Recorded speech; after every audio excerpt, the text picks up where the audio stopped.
How do you set up DAW audio input and output routing?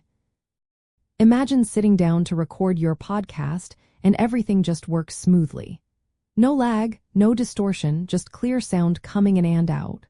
That's what proper audio routing in your digital audio workstation can do for you. Setting up input and output routing might seem tricky at first, but once you understand the steps, it becomes second nature. Your DAW is the hub where you record, edit, and mix your audio, so getting this right is key to a professional-sounding podcast. First, you need to connect your hardware. Plug your microphones into your audio interface if you're using XLR mics.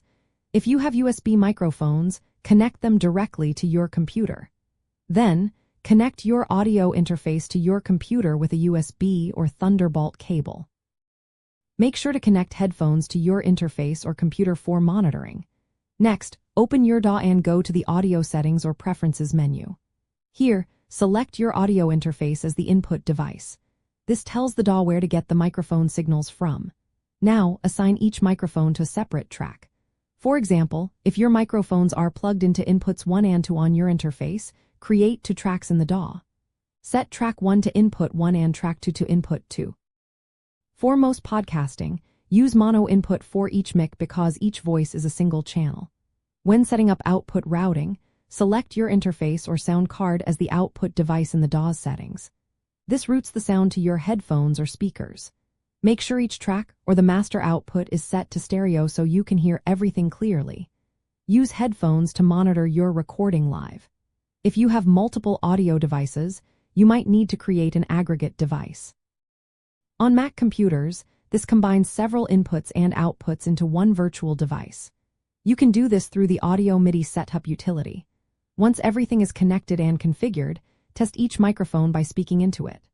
Watch the input meters in your DAW to make sure signals are coming through properly. Adjust the gain on your audio interface if the levels are too low or if you see clipping. Also, check your output volume so you can hear playback without distortion. When you're ready to record, arm the tracks for recording by clicking the record button. Start recording and monitor through your headphones. This setup ensures each microphone is recorded on its own track, making editing easier later. Using mono inputs for each mic keeps things simple and clean. Monitoring through headphones helps prevent feedback and latency issues. If you're using a basic DAW like Audacity, input options might be limited to one device at a time, so an audio interface with multiple inputs can be very helpful. Remember, proper routing is the foundation of high-quality podcast audio. It keeps your workflow smooth and your sound professional. Once set up, you'll find recording, editing, and mixing become much more straightforward, giving your podcast a polished finish.